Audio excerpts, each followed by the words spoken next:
there's a CSS property that lets us use an image for the list marker. And that property is the list style image property.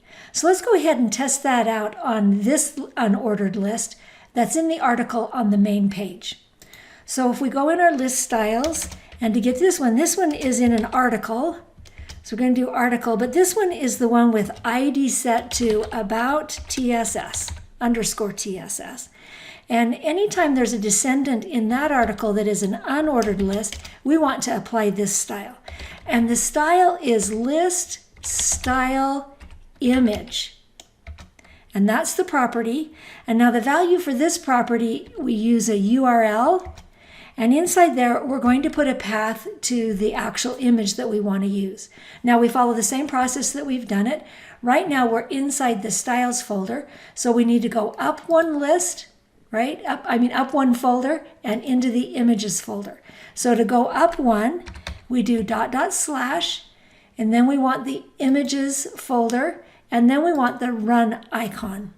So if we save that and we go back and refresh our main page, there we have it.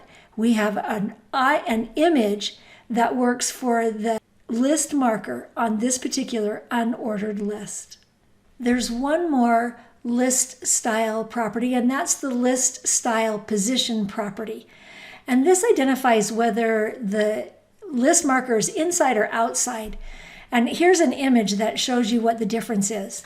So the default is that it's outside. So here's the box where the list items are, and the bullets are outside the list item boxes.